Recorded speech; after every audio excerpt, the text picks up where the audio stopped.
Swayam Prabha. Digital India. Educated India.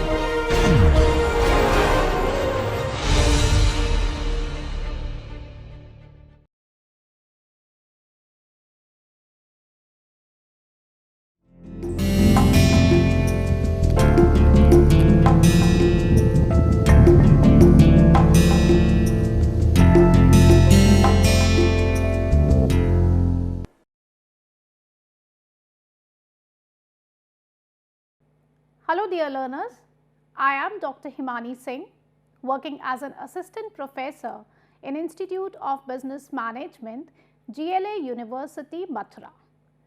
The course which I am taking care of is Professional Communication for Managers, and I welcome you all to the session 2, which is on communication barriers or distortions. In the last session, as we discussed about the basics of communication, professional communication, why we need to study this as a subject, what is the relevance of this course. In this session, I am going to talk more about and make you people understand that what we mean by communication distortions, that means communication problems or barriers at different levels at your workplace. Also, I will be talking about that how or what strategies you as budding managers can take in order to remove those barriers of communication at your workplace.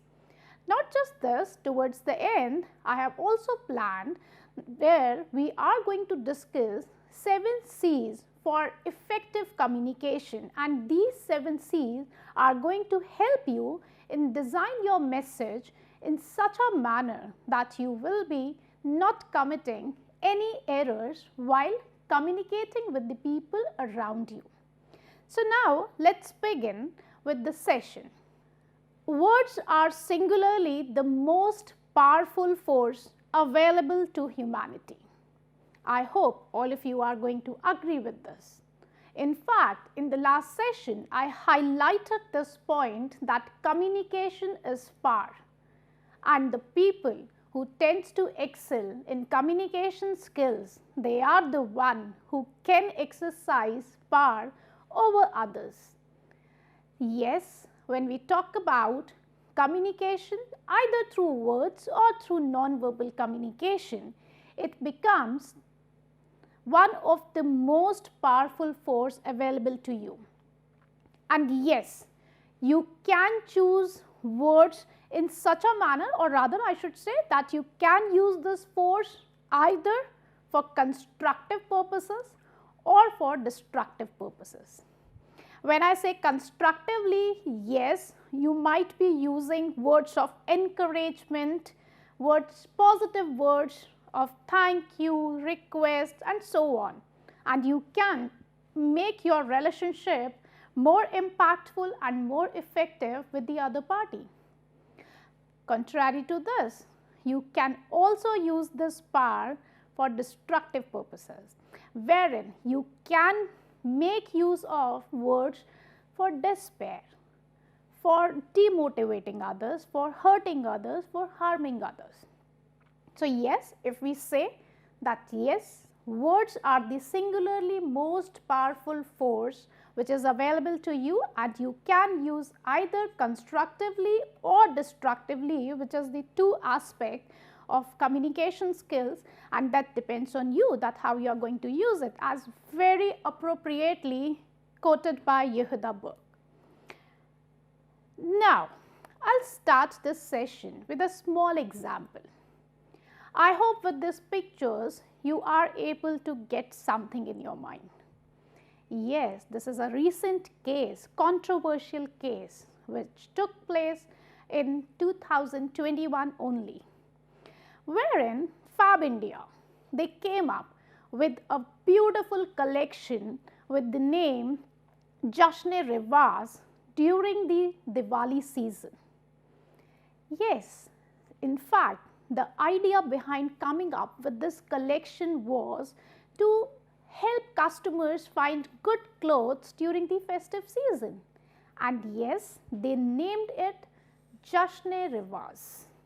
That is in fact the most important aspect, and I hope most of you are aware of this fact that this particular terminology, that's Jasne-e-Rewaz, got into huge controversy. Do you know why? Because some of the so-called people from Hindu community, all my regards to every community, but yes, somehow they came up that this particular word is not suitable to celebrate a Hindu festival. Really? Again, Fab India, they came up with a very beautiful name, they came up with a very beautiful collection, and their intentions was also very clear. They just wanted to give tribute to Indian culture, and that's why they called their collection with Jasne-e-Rewaz. But what happened? It was being distorted. The communication, the message which Fab India wanted to give to the people, it got distorted. It was misinterpreted by the people, and people said that how can Fab India use a Muslim terminology or a Urdu terminology for celebrating an Indian festival, Hindu festival particularly. So see, this is a simple message which I want to tell you, that might be Fab India was coming up with right intentions, but it was being communicated by different people based on their personality, their perceptions. I am not saying that they are wrong, they are equally not wrong, because they have their own personality trait, they have their own perception, but somehow the way they wanted to communicate, it didn't reach to the masses. So this is how distortion occurs when we communicate our ideas, when we share our thoughts, our feelings, our emotions with the people around us. And as I am saying that you are budding managers, you will be dealing with people, lots and lots of people, whether it's employees or it's customers, government, and so on. So you need to look after this particular thing, that how and what strategy you should adopt that your message should not be distorted. So I just want to explain this mechanism with a small picture. The very first figure which talks about the basic communication process, wherein we have a sender. This sender wants to communicate something to the receiver. He has simply asked, "Hi Alfred, how is your sister?" And the receiver, he just replied back, "Oh, she is fine, she just had a baby." I think that's very clear. Whatever was being asked, it was being interpreted in the similar manner, and the receiver replied back in the same manner, and the communication process was good enough. But now look into the second picture. When I say second picture, we do have sender, we do have receiver. Similar question is being asked by the sender, that, "Hi Alfred, how is your sister?" But somewhere or the other, noise is present, and this noise is distorting the message which sender wanted to communicate to the receiver, and receiver is not able to get what sender was asking, and see what he is replying. He is replying, "Oh, I am fine, I went caking today." Is this the right communication? Don't you see that some kind of distortion or barrier was there between sender and receiver? Yes, the noise in this particular figure is not only the physical or the mechanical noise. It can be anything. It can be any social factor, psychological factor, and so on. So it can be anything. Now, moving further, barriers. Yes, that is the topic. Barriers are circumstances, I am highlighting this term, as well as the obstacles that keeps people or things apart or prevents the communication or brings some kind of noise in between. So communication distortions, you can say that they are the circumstances or the situations or the obstacles that tend to distort the message which sender wants to send to the receiver or which receiver wants to give feedback. It can be anything. Noise can be present anywhere, as we discussed in the communication process. Now moving forward towards the different barriers. Communication barriers, yes. I have categorized somewhere around into 5 major categories. To begin with, we have physical and mechanical barriers. The second category talks about language barrier, which arises out of language differences. The third category is more about socio-psychological barriers, and fourth is about organizational barriers, and the fifth one is personal barriers or individual barriers. Yes, they are the barriers in the broad sense. I will be discussing all these barriers one by one in detail. I will be beginning my session with this, that is physical or mechanical barrier. The very first point, noise. I hope you can see in this picture, the picture 1. 2 people are sitting, and when I say they are sitting, the distance between them is not too much. Fine. So, whatever person A, let us say this is person A, this is person B. So, whatever person A is telling to person B can listen. It is audible because the distance is not too much. But might be possible that whatever A is communicating to B, B is not able to hear or understand what A is telling due to one reason, that is the waves behind it. Might be possible the waves are too noisy, they are making so much of noise, and that is why person A is not able to communicate his message to person B. Similarly, in the situations, in our situations as well as at workplace, for example, you are discussing an important strategy with your manager, but in the backdrop, your workers are shouting some slogans, or they are talking too loudly, or they are making some noise of music or anything else.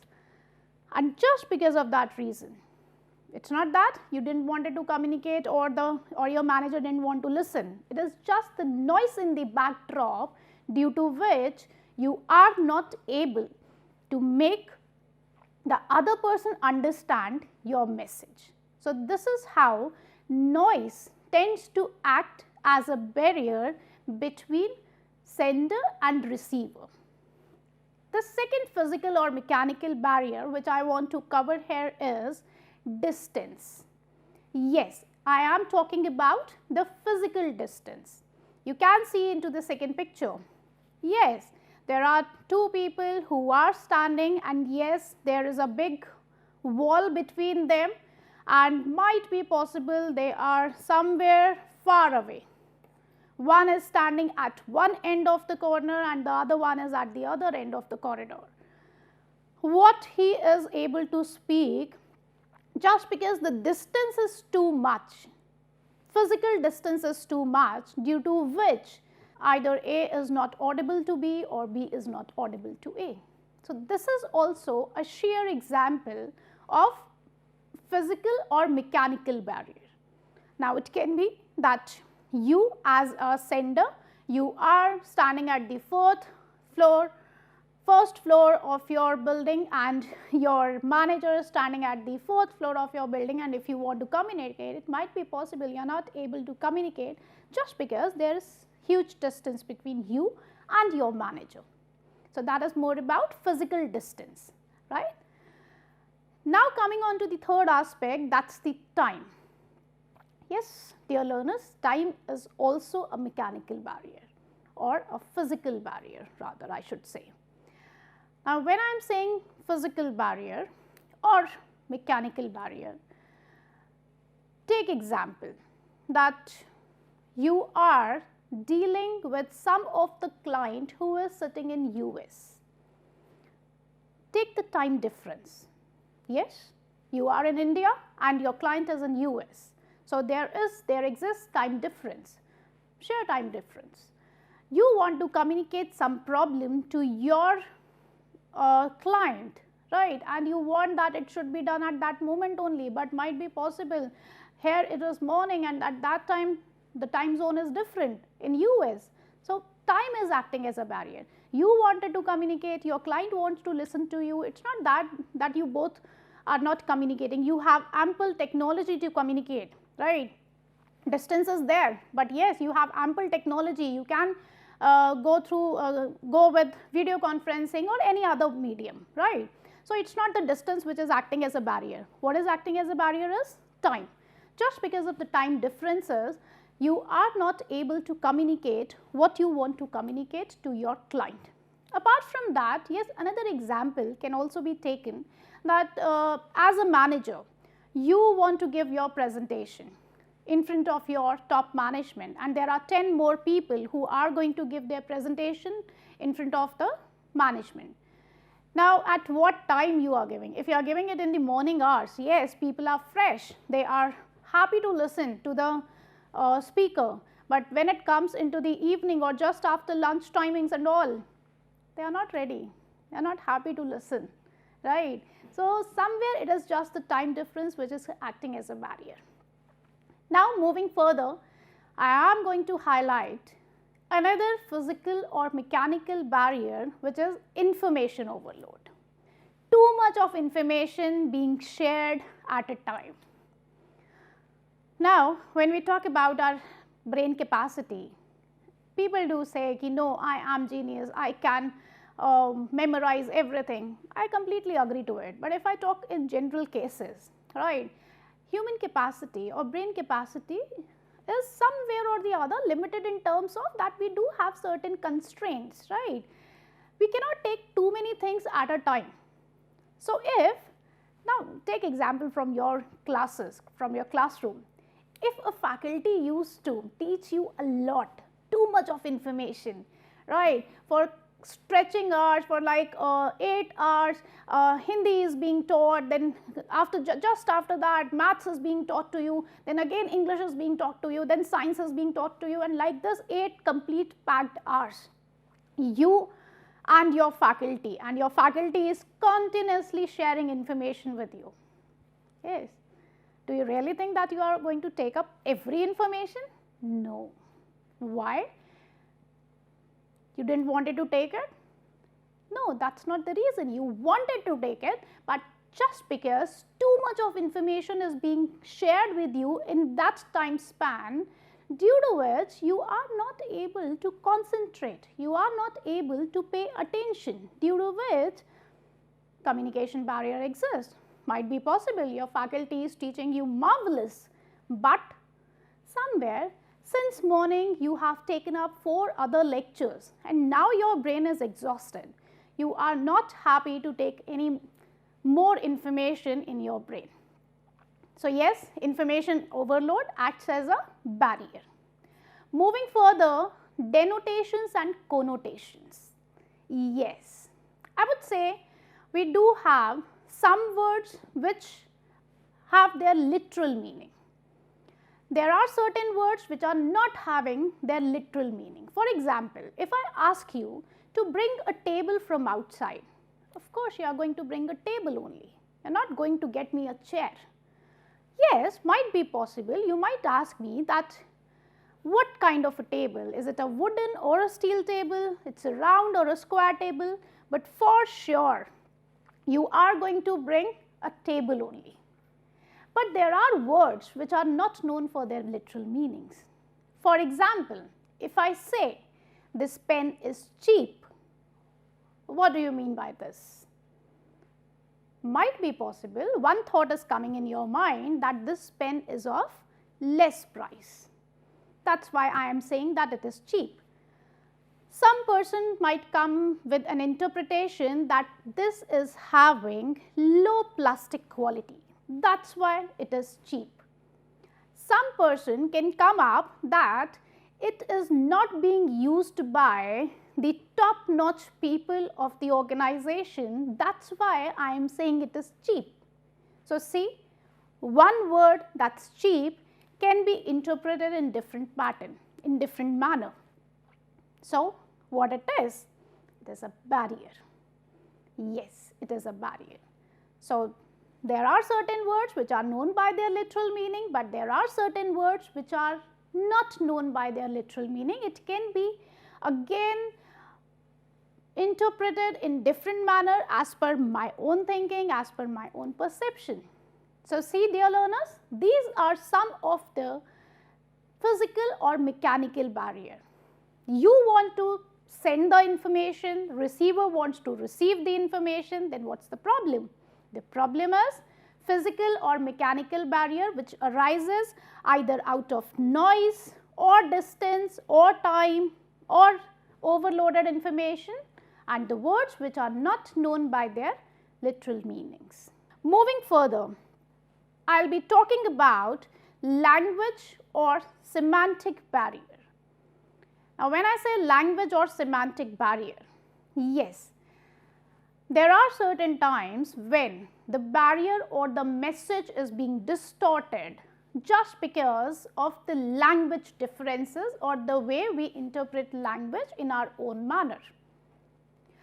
If I talk about language barrier, unclear message, yes, just because the language is different or you mean something in your language and I mean the similar word in something different way, that means message is not clear.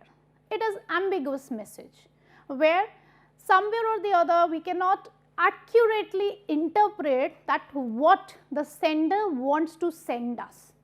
The clarity is somewhere missing. Either the terminology is something different, either the language is different. For example, might be possible I am comfortable speaking English and I am doing business with a French person and he do not know English, he know only French. Then the message which is going to be transferred between both of us is going to have this particular parameter that's unclear. Fine. So, that is what is unclear message. Moving forward, yes, the other parameter or you can say the other subcategory under the language barrier is faulty translation.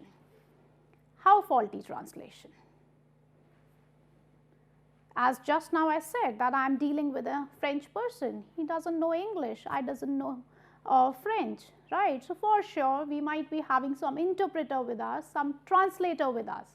Might be possible that that particular translator is also not equally efficient, or might be possible that he is able to only translate the verbal expressions, not the non-verbal one, right. See, there are two ways. I am telling someone, I am really happy to meet you, right. There is one way I am telling, I am really happy to meet you. Two situations, I am really happy to meet you, I am really happy to meet you. Which one is more expressive, or where you will be thinking, yes, this is real expression, I guess situation one. So, yes, the problem with the translators might be this, that they are able to translate the verbal words, but they are not able to translate the non-verbal gestures, which tends to end up being into faulty translations. Apart from this, another sub-point in this language or semantic barrier is technical words or jargons. Technical words or jargons, right.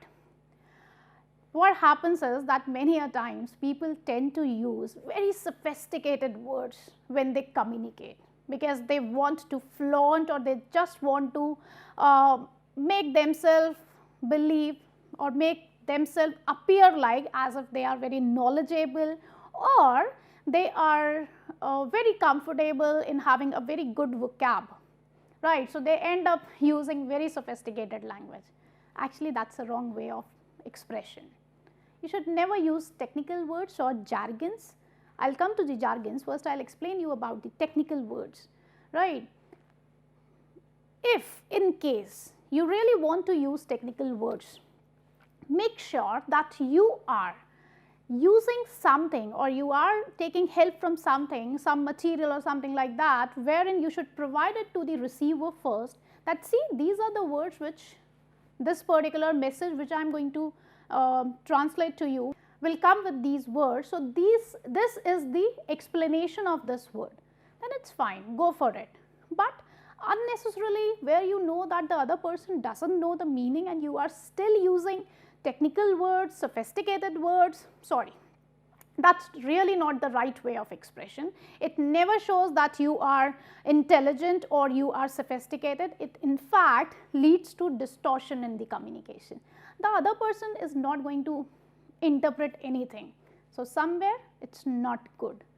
Apart from that, as I said, jargons, yes, when we work in the organization, we tend to use some commonly used words which are known as jargons, which we commonly use. We are not going to use the exact word for the same purpose. Now, see, when some new joinee is coming and still I am using those jargons with that person, that is not correct. For example, if I am saying I want this work ASAP, might be possible that the other person does not know what we mean by ASAP. I am putting an attachment in the email and I am writing PFA. Might be possible the other person is not comfortable that what we mean by PFA. So, we should never use these things.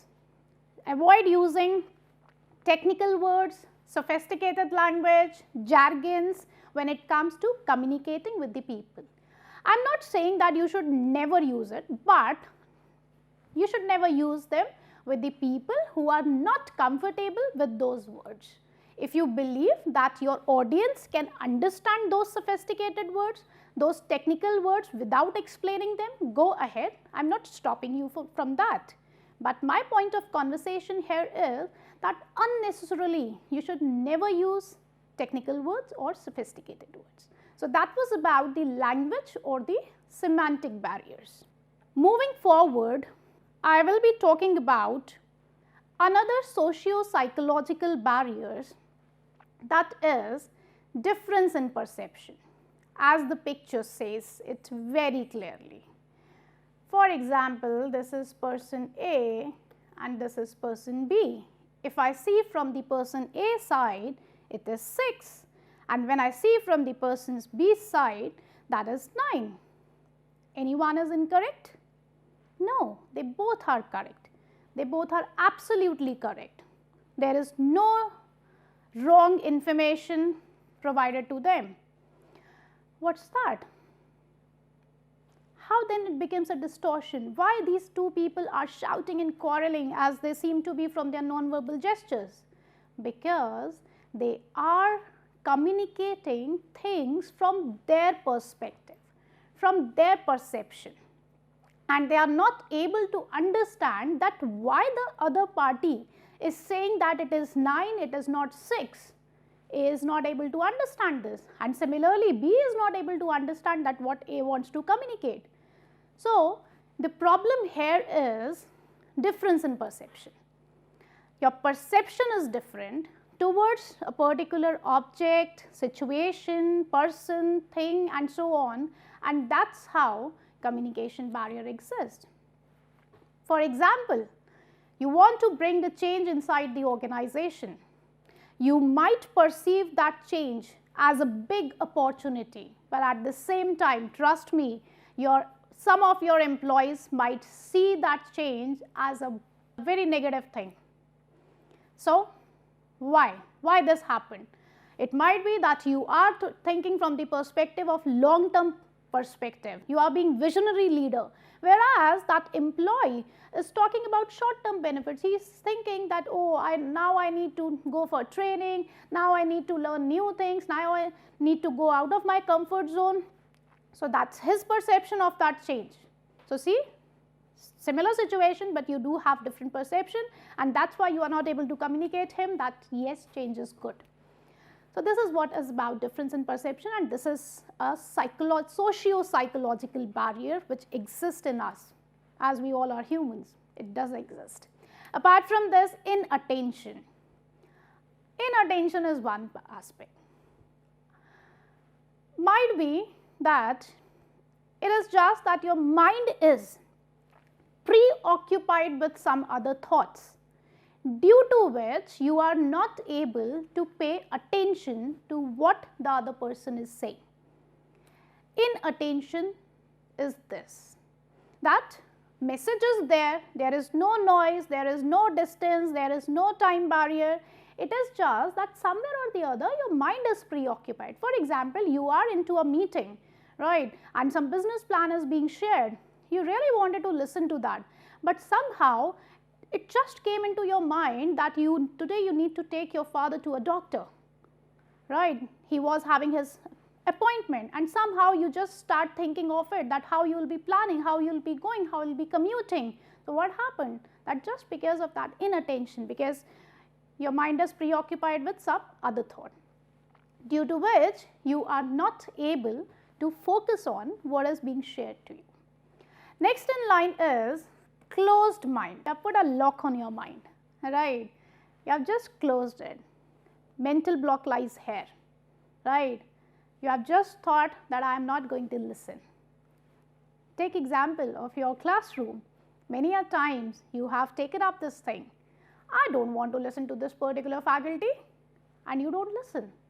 So communication stops there and barrier is there. Why the barrier existed? Because of your closed mindedness.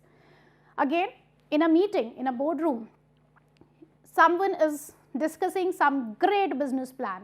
You don't like that person, right? I'm not talking about trust. I'm simply saying that you might not be sharing good relationship with that person, and you say that, sorry, I don't want to listen to what he is saying. At that moment only, you have just put a mental block here, and things are not going to be communicated. Might be possible he is having a wonderful change plan. He is expressing it very beautifully. He is justifying the things, but it will never come to you. Another point when we talk in terms of close-mindedness, trust, right? So trust is another important aspect. When we don't trust other party, we don't listen, we don't communicate, right? If I am having this thing in my mind that yes, I don't trust him or her, I am not going to communicate things, and communication stops there itself. Barrier comes there. In connection to this, another socio-psychological barriers are premature evaluation. I'll show you one thing.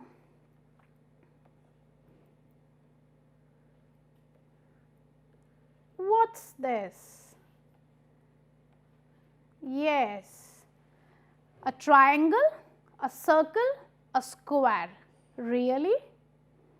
Have you been taught like this in your previous classes? What I have been taught is a triangle is this, wherein all the three sides are proper. A circle is like this, a square is like this, right? Ignore the margins and all, but yes. So what we tend to do? Premature evaluation.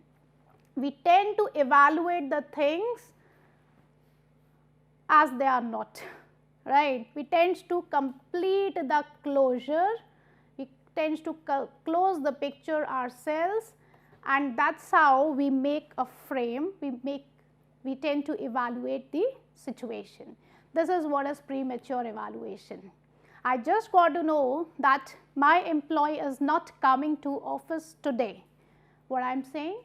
Oh, yes, he is not a hard-working person. He never wants to work or give his work on time. That's why taking leave, because a lot of pressure is going on here. So what I did?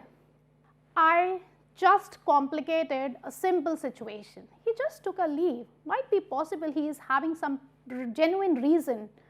Did I connect with him? No. What I did? I evaluated the things on my own, that why he has taken leave, why he or she has taken leave, right? That's wrong. That's communication barrier. Not just this, apart from that, resistance to change is also a barrier. We tend to resist. Why we tend to resist? Because we don't want to come out of our comfort zone. And just because we don't want to come out of our comfort zone, we resist a lot. And the moment this resistance came, communication barrier exists. This is a socio-psychological barrier which starts from your societal aspects, your psychological aspects. Also cultural differences, that person A is bowing down and person B is shaking his hand. Cultural difference, he is not understanding that why he is bowing down, what's the matter, and he is not understanding that why he is offering a hand to him when he is greeting him with a bow. So out of cultural differences also barrier exists. That's why I told you in session 1 that we really need to study, because you as managers will be dealing with the people around the world. So you really need to understand that how cultural differences impacts the communication pattern. The last socio-psychological barrier is stereotyping. What is stereotyping? Any idea coming across your mind? Yes, when we tends to perceive an individual based on his belongingness to a particular group. When we tend to perceive a person based on his belongingness to a particular group, now that group can be based on age, gender, nation, culture, religion and so on. Fine. And that's how communication barrier exists. Why? Because I have perceived that individual based on his belongingness to a particular group. I am not communicating with that person, I am communicating with a person because he belongs to a particular group. Do you really think that all mathematicians are intelligent? But that's a common notion, because this person belongs to the group who are mathematicians, so they are going to be somewhere intelligent. See, I am not disregarding anyone. It is just that we have preconceived notions. Females cannot do physical work. What's that? That's a stereotype, wherein we tend to relate each and every person who belongs to the female fraternity, they cannot go for physical work. No, it's not that. So yes, communication barrier exists due to the stereotypes which we hold in our mind. So these were some of the socio-psychological barriers. Moving further, I will be talking about the organizational barriers. The very first organizational barrier is organizational structure. As in session 1, I discussed this point that somewhere or the other, the way our organizations are evolving, the structures, they are becoming more complex, right? And every day we are coming up with new ways of doing the work, new patterns of doing the work, new networks for doing the work. Just because such a complex system is there, right? We tend to come up with some rigid structures also, wherein flexibility is zero. There is no flexibility. And when there is no flexibility, the communication pattern tends to be hindered a lot. Not just this, in fact, the status relationship, right? When I say status relationship, somewhere when we talk about status holded by a person in the organization, for example, if in your organization there is a clear distinction between different status, that means the top management is top management, he never comes and talk to the middle or the lower level management, and similarly lower level management can also not go directly to the top level management. Strict status relationship or status quo is being maintained. Now in such situations, what happens? In such situations, people are not going to communicate to each other, and when they are not going to communicate, distortions are going to be there. If as a top management person, what do you believe about your people, about your middle level management, if you are not communicating just because of status relationship, that, oh, I hold this status, how can I go and ask help from my junior, or how can I go and ask or take a new plan from my junior, right? Other way around also. So if that strict status relationship is there, you will be finding that communication barrier exists. See learners, when we talk about organizational barriers, these are the barriers which are actually imposed by the organization only, not by you.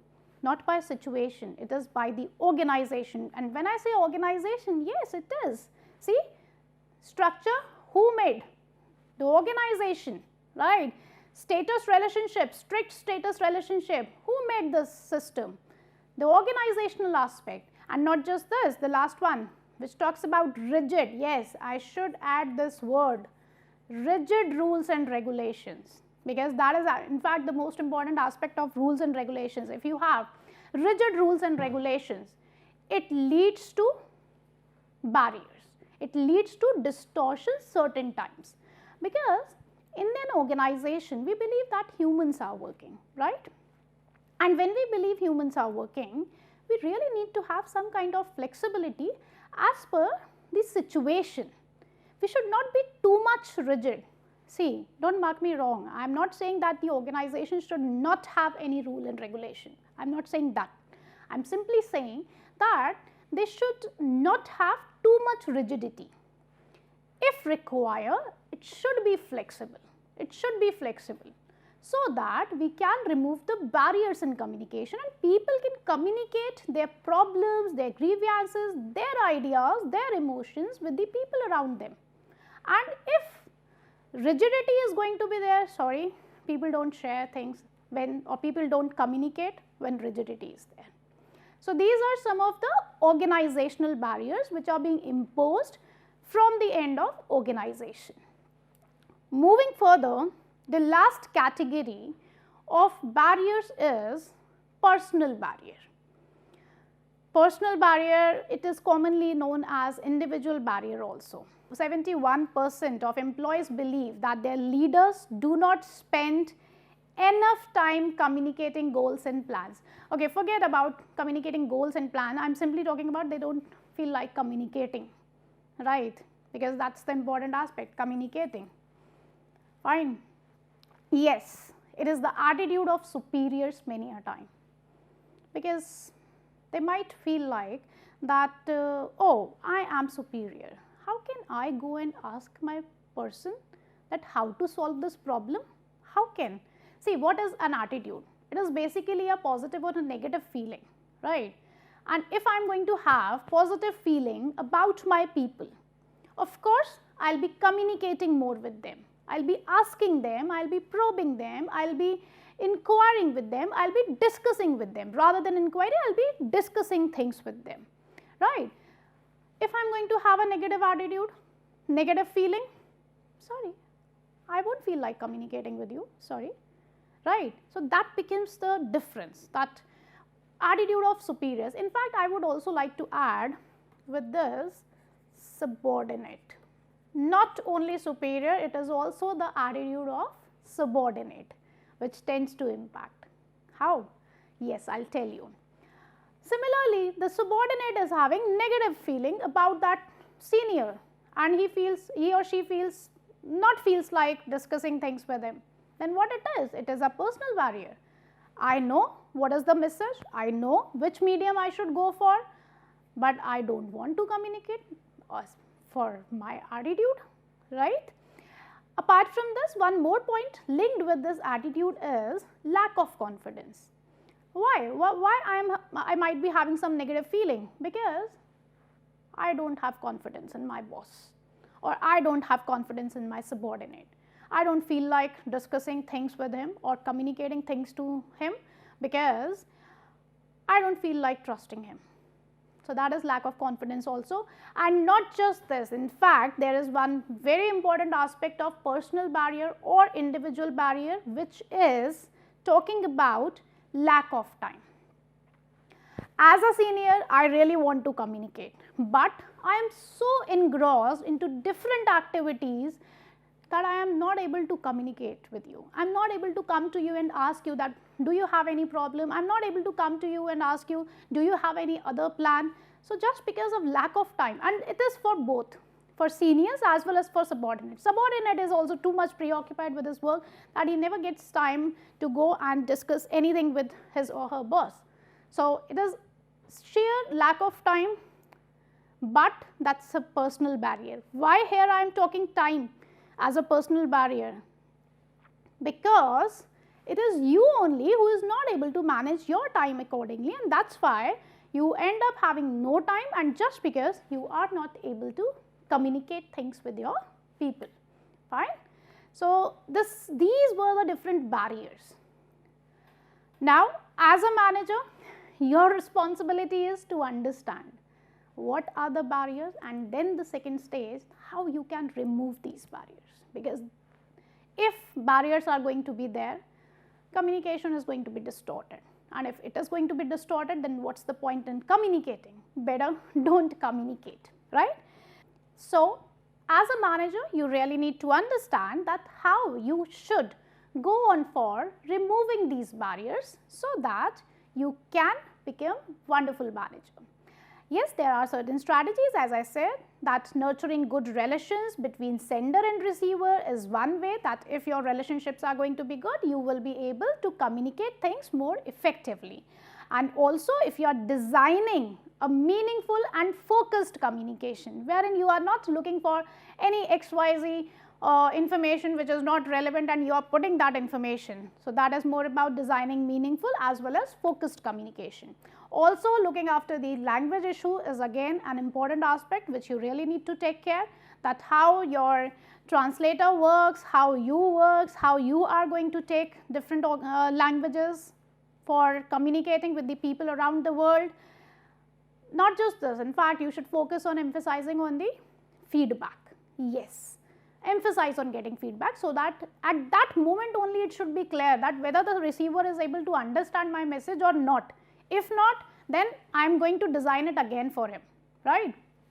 Sensitization of people at work is very important, because until and unless people are not sensitive towards each other's need, they are not going to communicate, and that is one of the most important aspects. So, somewhere you need to make people more sensitive towards other people. Empathy, develop empathy. The more you are going to be empathetic, remember your communication is going to be more strong.